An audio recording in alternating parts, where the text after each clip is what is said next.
गांव की गरीब जेठानी को मिली शहरी अमीर देवरानी। विवेक कड़ी धूप में फसल की कटाई कर रहा है। आज गर्मी बहुत ज्यादा है। थोड़ी बारिश हो जाती तो किसान और फसल दोनों को राहत मिल जाती। दूसरी तरफ पल्लवी फैक्ट्री में मशीन पर कपड़े सिल रही है। बाप रे, दोपहर के 2 बज गए। मुझे तो विवेक जी को टिफिन भी देकर आना था खेत में। अब पल्लवी फैक्ट्री से टिफिन लेकर कड़ी धूप में खेत जाती है। अरे तुम क्यों आई इतनी कड़ी धूप में टिफिन लेकर? मैं शाम को खा लेता घर आकर। अरे इसमें परेशान होने वाली क्या बात है। चलिए फटाफट खाना खाइए, आपने सुबह भी कुछ नहीं खाया है। अब दोनों पति पत्नी हैंडपंप में हाथ धोकर खेत में बैठकर टिफिन करते हैं। अब पल्लवी खाना खाकर अपने फैक्ट्री लौट जाती है और फिर शाम को घर आती है, जहां पल्लवी का देवर अपने साथ पिंटू और मानवी को पढ़ा रहा होता है। अरे वाह, भतीजा और भतीजी चाचा के साथ पढ़ रहे हैं। मम्मी पापा जी, इन्होंने आपको परेशान तो नहीं किया? नहीं बहू, इन्होंने हमें बिल्कुल भी परेशान नहीं किया। अरे ऐसे कैसे परेशान करेंगे ये लोग किसी को? आखिर ये लोग अपने चाचा की कस्टडी में हैं। हाँ हाँ जानती हूँ। वैसे तुम्हारी कॉलेज की पढ़ाई कैसी चल रही है? सब ठीक चल रहा है भाभी। बस इस बार एग्जाम देकर शहर जाना है, वहाँ पर जाकर एक डिग्री लेनी है। पर समझ नहीं आ रहा है कि शहर जाने के लिए पैसे कहाँ से आएंगे। तुम चिंता मत करो, तुम्हारी भाभी है ना। अब पल्लवी चूल्हे पर अपने परिवार वालों के लिए खाना बनाती है।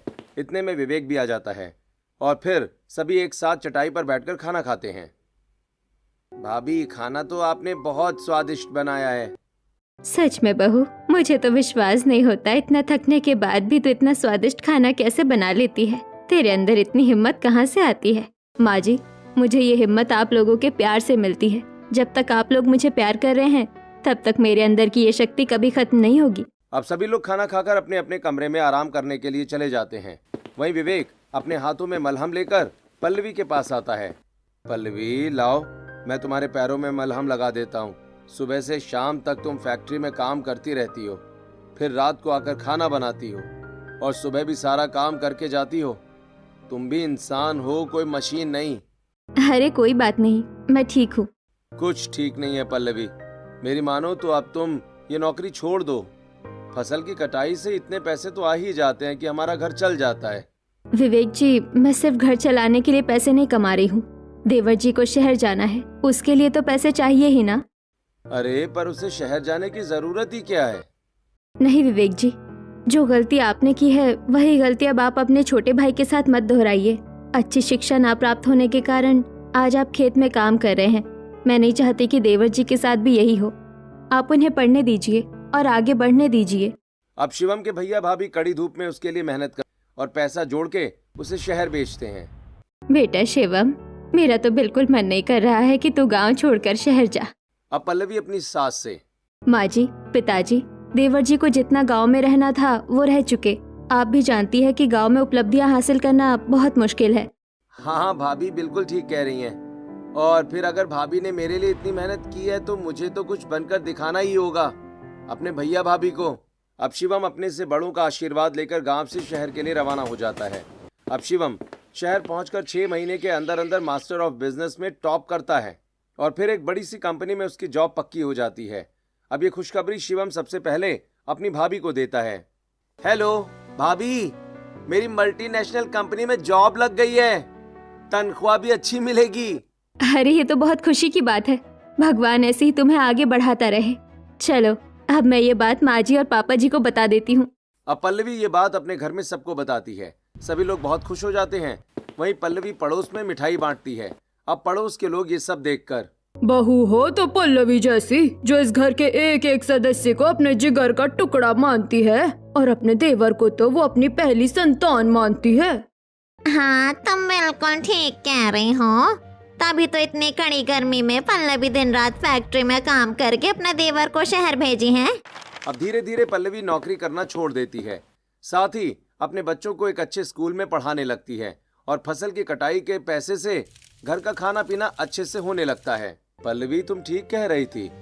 अगर शिवम शहर जाएगा तो हमारे हालात ठीक हो जाएंगे। देखो, सब धीरे धीरे ठीक हो रहा है। जी बिल्कुल, मैं तो चाहती हूँ ऐसे ही मेरे देवर जी तरक्की करे, मेहनत करे। ये सब उनकी मेहनत की वजह से हो रहा है। नहीं बहू, ये अकेले मेरे बेटे की मेहनत नहीं है, उसकी सफलता में सबसे ज्यादा कड़ी मेहनत तेरी है। तूने गर्मी में खून पसीना बहाकर दिन रात पैसे जोड़े हैं, तब जाकर मेरा बेटा शहर पहुंच पाया है और आज वो तरक्की कर रहा है। दूसरी तरफ शिवम के ऑफिस में शिवम का अच्छा काम देखकर कंपनी की ओनर वानी अब शिवम से काफी इम्प्रेस हो जाती है और वो अब शिवम के साथ काफी क्वालिटी टाइम स्पेंड करती है। धीरे धीरे वानी को शिवम बहुत अच्छा लगने लगता है, लेकिन शिवम सिर्फ काम पर फोकस करता है। अब ये चीज वानी को अखरने लगती है। शिवम अपने आप को समझता क्या है? मैं उसको इतना सपोर्ट करती हूँ, मैं इस कंपनी की ऑनर हूँ ऑनर, उसके बाद भी शिवम मुझसे ठीक से बात नहीं करता। कहीं उसकी लाइफ में कोई और तो नहीं? अब एक दिन शिवम ऑफिस के टेरेस पर फोन पर बात कर रहा होता है। अच्छा भाभी, आप चिंता मत कीजिए, हाँ मैं सैलरी आते ही आपको भिजवाता हूँ और आप घबराइए मत, मम्मी की तबीयत थोड़ी सी खराब हुई है, वो ठीक हो जाएंगी।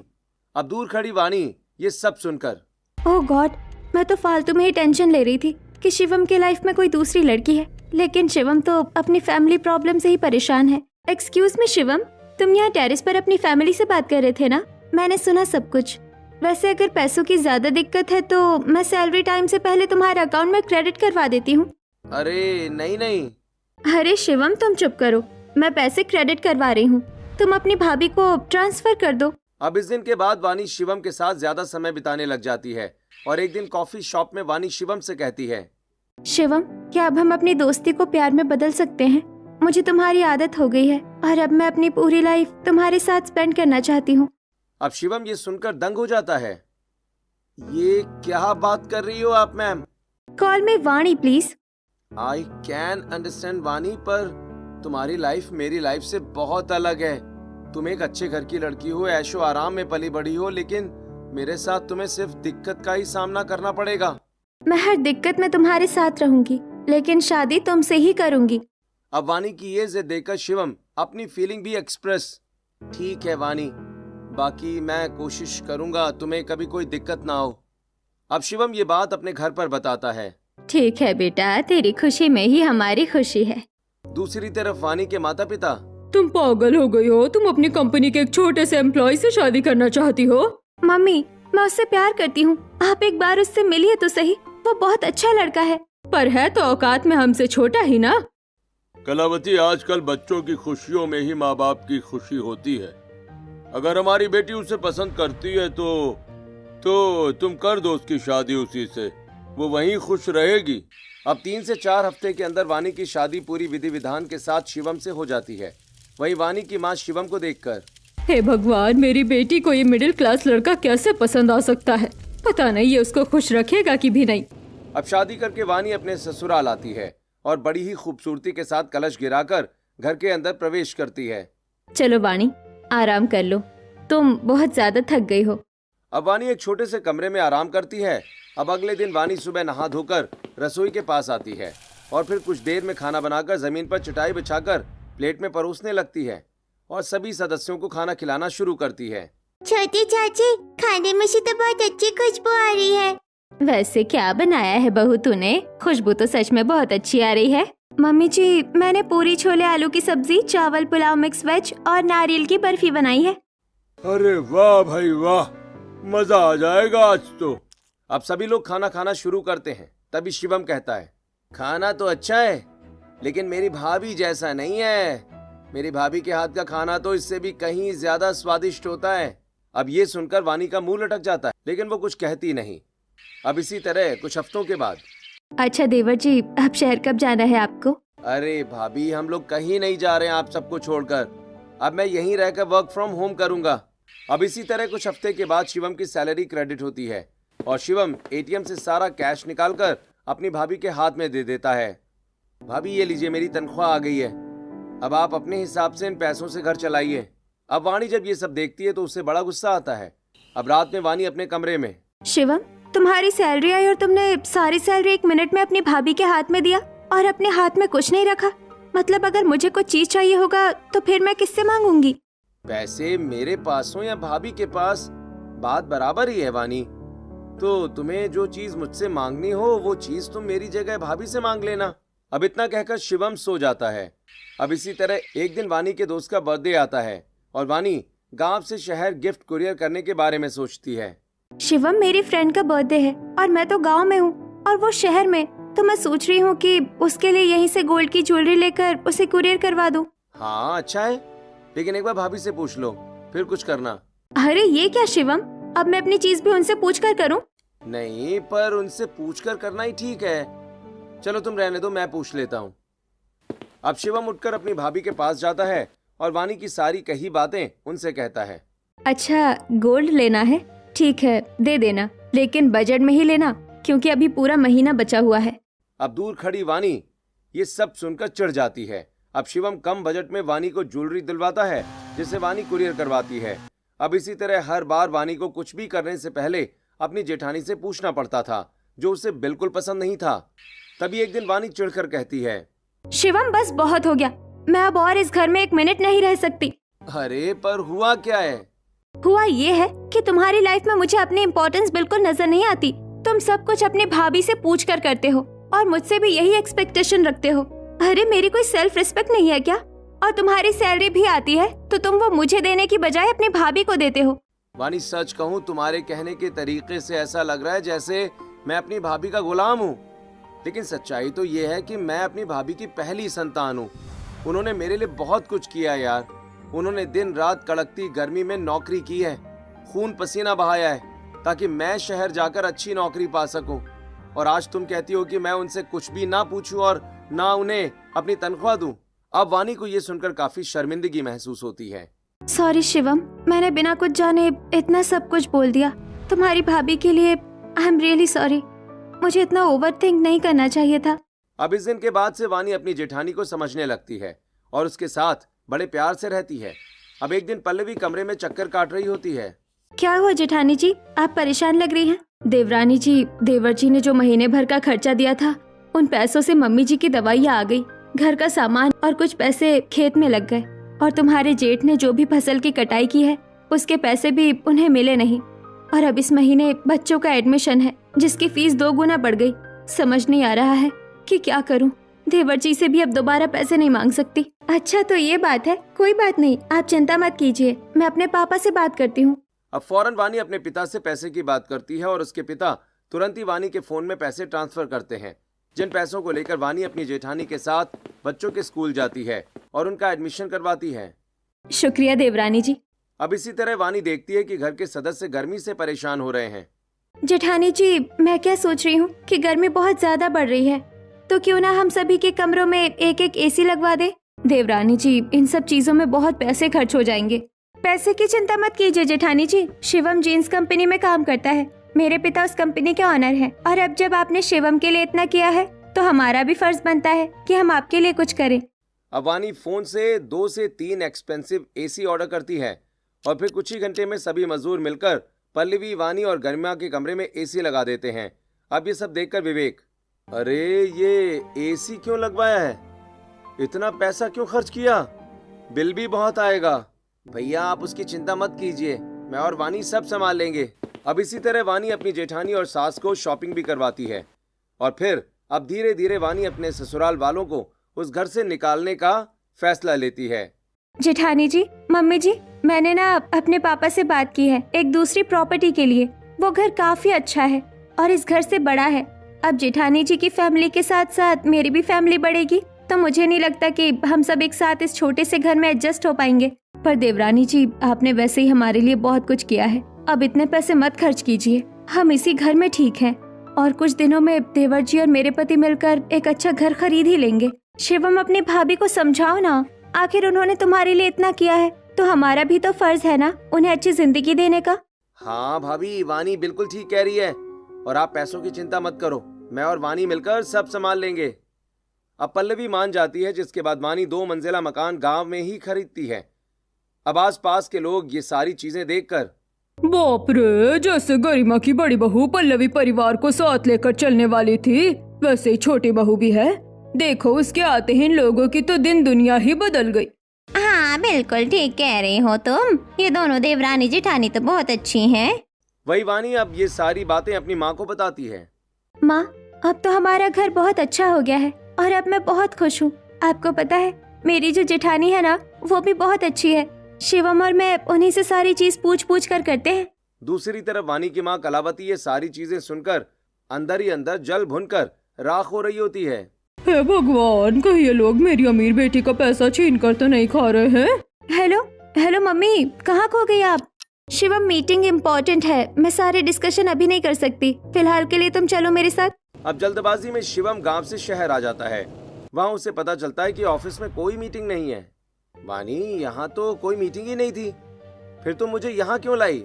अरे वो पापा ने पोस्टपोन कर दी मीटिंग। अब शहर में वानी फ्लैट लेकर अपने पति के साथ अकेले रहने लगती है। अब पल्लवी जब भी अपने देवर को फोन करती है, वानी फोन काट कर कॉल हिस्ट्री डिलीट कर देती है। तभी एक दिन खाने की टेबल पर शिवम, वानी भाभी का फोन नहीं आया जब से हम शहर आए हैं। हाँ, आजकल ऐसे ही दूर जाते ही लोग रिश्ते भूल जाते हैं। तुम ही बस भाभी भाभी करते रहते हो। अब ये सुनकर शिवम चुप हो जाता है।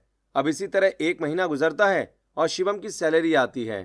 वानी, सैलरी आ गई है, रुको भाभी को क्रेडिट कर देता हूँ सारे पैसे, हमें जरूरत होगी तो हम मांग लेंगे। अब वानी शिवम का फोन छीन कर, बस करो शिवम, सारे पैसे तुम उन्हें ही दे दोगे क्या? तुम्हारे बड़े भैया भी तो खेती बाड़ी करते हैं, क्या वो कुछ खर्चा नहीं उठा सकते हैं घर का? और तुम अपने लिए भी तो सेविंग करो, कल को हमारे बच्चे होंगे तो क्या हमें जरूरत नहीं होगी पैसों की? अरे यार कैसी बातें कर रही हो तुम। अच्छा ठीक है, 50% रख लेता हूँ, 50% उन्हें दे देता हूँ, ओके? ठीक है, दे दो। अब कमरे में जाकर वानी ये सारी बातें अपनी माँ से कहती है फोन पर। अच्छा हुआ तो अलग हो गई, और सही किया तूने उसे पैसे देने से मना कर दिया। अब धीरे धीरे कोशिश कर कि वो 1 भी रुपया ना दे तेरी जेठानी को। बहुत मजे मार लिए उसने तेरे पैसों से। अब इसी तरह वानी हर महीने पैसे भेजने में किचकिच करती है, जिसकी वजह से शिवम पूरी तरह से पैसे अपने घर वालों को नहीं भेज पाता और इस कारण उसके घर की स्थिति दिन पर दिन बिगड़ती जाती है। पल्लवी, बच्चों के स्कूल की फीस 3 गुना बढ़ गई है। फसल की खेती गर्मी से खराब हो रही है। माँ पापा भी बीमार पड़े हैं, छोटा भाई भी शहर गया है और तब से ठीक से पैसे भी नहीं भेज रहा है।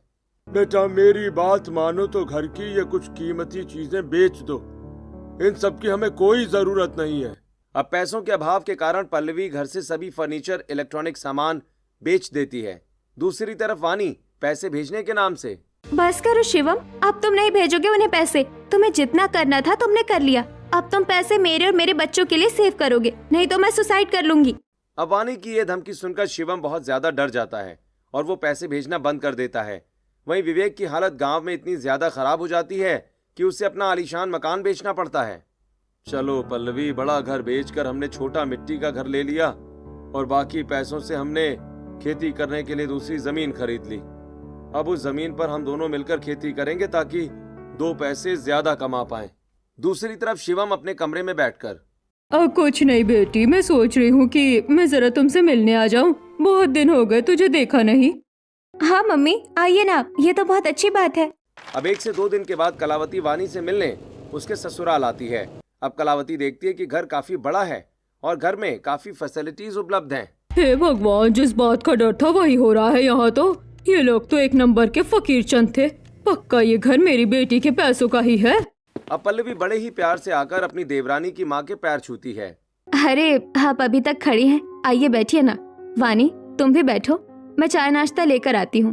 और समधन जी, कैसी हैं आप? बड़े दिनों बाद हमारे घर आई, शहर में सब ठीक है? हाँ जी, बिल्कुल सब ठीक है। आप बताइए, आप लोग ठीक है? वैसे घर के हालात देखकर तो लग रहा है कि अब आप लोग पहले से कुछ ज्यादा ही ठीक है। अब इतने में पल्लवी चाय नाश्ता लेकर आती है। अब कलावती चाय पीती है। बेटा वानी, मुझे थोड़ा आराम करना था। हाँ मम्मी, बिल्कुल, चलो मेरे कमरे में लेकर चलती हूँ। अब कलावती जैसे ही उठती है तभी शिवम अपनी भाभी से, भाभी मुझे कुछ पैसे चाहिए थे, जरा दे दीजिए ना। हाँ देवर जी, अभी देती हूँ। अब ये सुनकर कलावती और जल जाती है। अब गुस्से से कलावती कमरे में जाती है। मम्मी आप आराम करो, मैं जा रही हूँ जेठानी जी के पास। चुपचाप से यहाँ मेरे पास बैठ। कुछ ज्यादा ही अपनी जेठानी का गान गा रही है, उस जेठानी का जो तुझे लूट लूट कर खा रही है। ये क्या कह रहे हो मम्मी आप मेरी जेठानी के बारे में? वो ऐसी बिल्कुल नहीं है। तेरी आँखों में पट्टी बांध दी है उसने। अरे जितना शहद वो टपका रही है ना अंदर से, उतनी ही नीम है। तुझे समझ नहीं आ रहा है कि ये गरीब फकीर चंद लोग तेरे आते ही अपना 2 मंजिला घर कैसे खड़ा करके बैठ गए? और ये तेरा पति अपनी भाभी से पैसे क्यों मांग रहा था? वो तुझसे भी तो पैसे मांग सकता था ना। वो मम्मी, शिवम तो सारे पैसे जेठानी जी को ही देता है, क्योंकि वो बड़ी है, शुरू से सब कुछ उन्होंने ही संभाला है। क्यों संभाल तो तू भी सकती है ना। अरे किसी की जेठानी इतनी सगी नहीं होती। मेरी बात सुन, आज से अपने पति को बोल कि वो सारे पैसे तेरे हाथ में दे, वरना एक दिन पैसों के साथ साथ ये सारा राजपाट भी तेरी जेठानी के नाम हो जाएगा और तू रह जाएगी ठठन गोपाल। अब कलावती एक के बाद एक घटिया बातें अपनी बेटी के दिमाग में डालती है। माँ, ये सब कुछ तो मैंने पहले कभी सोचा ही नहीं, लेकिन अब मुझे लग रहा है कि आप ठीक कह रही हैं। अगर मैं ऐसे ही अपने पति को उसकी भाभी के पास भेजती रहूंगी और सारी कमाई भी अगर वही रखेंगी तो मेरे हाथ में तो सच में एक दिन कुछ नहीं आएगा। लेकिन बस अब और नहीं, अब देखना मैं कुछ ही दिन में यहाँ से शहर चली जाऊंगी। अब इसी तरह 2 से 3 हफ्ते गुजरते हैं, जिसके बाद अचानक से वानी अपने ससुराल वालों से कहती है, शिवम, हमें ना एक अर्जेंट मीटिंग के लिए शहर निकलना होगा, वो भी आज। पापा का फोन आया था। अरे पर देवरानी जी, आप तो कह रही थी कि सारा काम अब घर से ही हो जाएगा, तो फिर शहर जाने की क्या जरूरत है?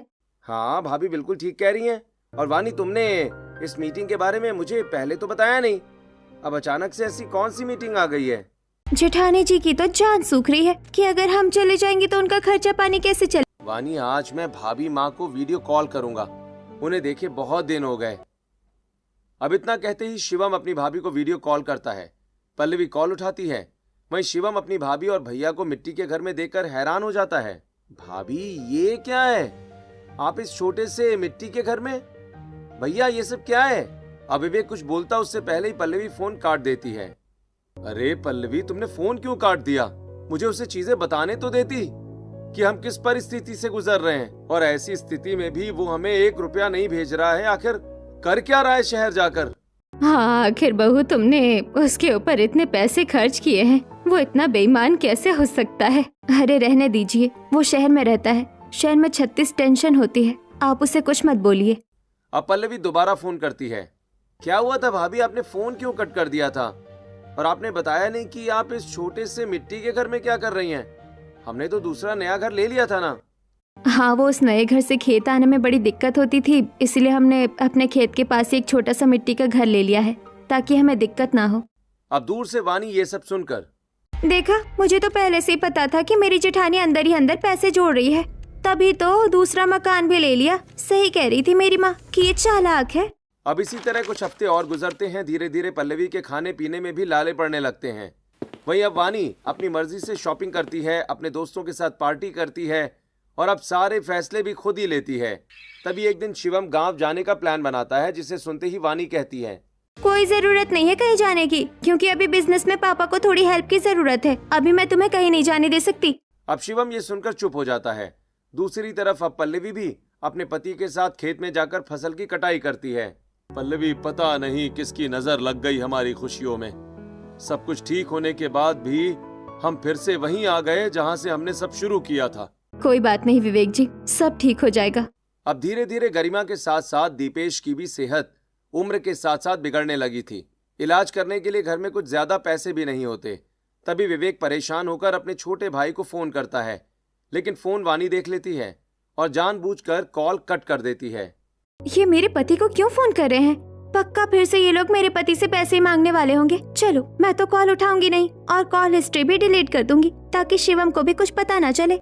दूसरी तरफ विवेक परेशान होकर, क्या हुआ, देवर जी ने फोन नहीं उठाया क्या? क्यों उठाएगा? शहर जाकर बड़ा आदमी जो बन गया है, अब अपने भैया का फोन थोड़ी ना उठाएगा। देख लो, तुम ही कह रही थी ना, इसे शहर में पढ़ाऊंगी, खून पसीना बहाकर तुमने उसे शहर भेजा और आज ये तुम्हें ही भूल गया। अरे रहने दीजिए, कोई बात नहीं, मेरे कुछ गहने हैं, हम उन्हें गिरवी रख देते हैं। अब पल्लवी अपने पति के साथ जाके अपने सोने के गहने को गिरवी रखकर पैसे उठाती है और अपनी सास ससुर का इलाज करवाती। दूसरी तरफ वानी, शिवम, तुम तो हमेशा अपने भैया भाभी के यहाँ जाने की जिद करते रहते हो। चलो, आज मेरी मम्मी के यहाँ चलो, बहुत दिन हो गए उनसे मिली नहीं हूँ। ठीक है, चलते हैं। अब शिवम वानी के साथ उसके घर पर आता है, जहाँ वो काफी चुप चुप रहता है। क्या हुआ दामाद जी, जब से आए हैं काफी चुप चुप है, कुछ बोल नहीं रहे? तभी ताने मारते हुए वानी कहती है, हाँ मम्मी, आजकल ये चुप चुप ही रहते हैं। इनका मैंने गांव में आना जाना तो बंद करवा दिया और अब भाभी से भी बात नहीं हो पाती है ठीक तरीके से इनकी, वरना जब तक भाभी भाभी करते थे तब तक तो इनका मन हमेशा ठीक ही रहता था। अब ये सुनकर शिवम को बहुत गुस्सा आता है। वानी, ये सब क्या बोले जा रही हो तुम? बोलने से पहले कम से कम सोच तो लिया करो। तुम जिस तरीके से मुझे प्रेजेंट कर रही हो अपनी मम्मी के सामने, ऐसा लग रहा है कि जैसे भाभी के साथ मेरा कोई चक्कर है। अच्छा अच्छा बेटा, शांत हो जाओ। अगर तुम्हारा मन ठीक नहीं लग रहा है तो जाओ तुम आराम कर लो। अब गुस्से से शिवम वहाँ से चला जाता है। देखा मम्मी कैसे पागलों की तरह मुझ पर चिल्लाने लगे। कोई बात नहीं, चिल्लाने दे, अपने आप शांत हो जाएगा और फिर तेरे साथ ही खुशी से रहने लगेगा। ठीक है मम्मी, अब मैं आराम करने जा रही हूँ, मुझे थोड़ी थकावट हो रही है। अब कलावती भी उठकर अपने कमरे में चली जाती है। वहीं कुछ ही देर में वानी अपने कमरे से निकलकर पानी लेने रसोई की तरफ जाती है कि तभी उसे अपनी माँ के कमरे से कुछ सुनाई देता है और वो वहीं रुक जाती है। कलावती, तुम्हें ऐसा नहीं लग रहा था कि हमारा दामाद कुछ उदास उदास सा है? हाँ हाँ, 2 दिन की उदासी है, फिर अपने आप लाइन पर आ जाएगा। तुम कहना क्या चाहती हो? कुछ नहीं जी, दरअसल बात यह है कि जब शुरू में मैं अपनी बेटी के ससुराल गई थी तो उनका घर झुग्गी झोपड़ी जैसा था, लेकिन जब शादी के बाद गई तो देखा घर काफी आलीशान घर में बदला हुआ है और घर में सारी फैसिलिटी भी उपलब्ध थी। तब मुझे एहसास हुआ कि लोग मेरी बेटी के पैसे छीन छीन कर खा रहे हैं और तब मैंने अपनी बेटी को समझाया कि वो अपने पति को अपने परिवार से अलग कर दे और उसने ऐसा ही किया। तब से दामाद जी का मुंह बना हुआ है। तुम पागल हो गई हो क्या कलावती? अपनी बेटी का घर उजाड़ कर तुम खुश हो रही हो? अरे सोचो, अगर तुम्हारे दामाद ने यही चीज तुम्हारी बेटी के साथ किया होता तो तुम पर क्या बीतती। जब हमारी बेटी हमारे घर नहीं आ पाती, हमसे बात नहीं कर पाती, तो तुम्हें कैसा लगता? अब दरवाजे पर खड़ी वाणी की आंखें ये सब सुनकर नम हो जाती हैं। अच्छा, तो मम्मी आपने मुझसे झूठ बोला और आपकी बातों में आकर मैंने अपनी मासूम जेठानी को इतनी तकलीफ दी। नहीं बेटी, तू जो कर रही है बिल्कुल ठीक है। चुप कीजिए माँ, आपने तो मुझे और मेरे ससुराल वालों को बर्बाद कर दिया। मैं जा रही हूँ यहाँ से। अब वाणी कमरे में आती है। उसकी आंखें नम और सूजी हुई होती हैं। शिवम, मुझे मेरी जेठानी के पास जाना है, तुम कल ही गांव की टिकट करवाओ। अच्छा, अचानक से तुम्हें मेरी भाभी अच्छी कैसे लगने लग गई अब? और तुम्हें गांव जाना है? मुझे तो विश्वास ही नहीं हो रहा। शिवम, बहस करने का टाइम नहीं है, मुझे गांव जाना है, तुम टिकट बुक करो। अब अगले ही दिन शिवम अपनी पत्नी को लेकर अपने गांव जाता है, जहां गांव में शिवम के भैया भाभी, उसके माता पिता एक छोटे से मिट्टी के घर में बैठे होते हैं और कर्जदार घर में घुसकर पैसों के लिए तकादा कर रहे होते हैं। अरे तुम लोग हमारे पैसे कब दोगे? हाँ, तुम जैसे गरीबों की तो हमें मदद ही नहीं करनी चाहिए। सच में मेरे भी 80,000 रुपए ले रखे हैं इसने, लेकिन अब तक 1 रुपया भी नहीं लौटाया। लेकिन अगर अब यही हाल रहा तो तुम सबको अब मिट्टी के घर से भी हाथ धोना पड़ जाएगा।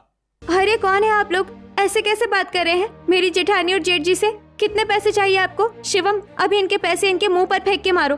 कोई जरूरत नहीं है, अपना कर्जा हम खुद चुका लेंगे। अब शिवम अपने भाई की एक नहीं सुनता और फटाफट सारी पेमेंट करता है, जिसके बाद सारे कर्जदार वहां से चले जाते हैं। लेकिन विवेक, गरिमा और दीपेश का गुस्सा शांत नहीं होता। अब ये लोग क्या लेने आए हैं यहाँ पर? हाँ, शहर जाके आधी जिंदगी तो बर्बाद कर ही दी थी हमारी, और अब पूरी जिंदगी बर्बाद करने यहाँ आ गए हैं। सही कहा। और इतने सालों बाद ये यहाँ आए क्यों हैं? शहर जाकर तो भूल ही गए थे ना हमें। तभी ना तो हमारा कोई फोन उठा रहे थे, ना ही हमारी किसी बात का जवाब दे रहे थे, जैसे हम लोग तो मर ही गए हों। तभी वानी हाथ जोड़कर माफी मांगते हुए कहती है, शांत हो जाइए जेठ जी, इसमें शिवम की कोई गलती नहीं है। ये सब कुछ मेरी वजह से हुआ है। मैंने ही शिवम को कभी नहीं बताया कि आप लोग उन्हें फोन कर रहे हैं, और मैंने ही उन्हें यहाँ पैसे भेजने के लिए मना किया। और ये सब कुछ मैंने इसलिए किया क्योंकि मेरी माँ ने मेरे दिमाग में ये बात डाल दी थी कि मेरी जेठानी मेरा पैसा लूट कर खा रही है। अब ये सुनकर शिवम को बहुत गुस्सा आता है।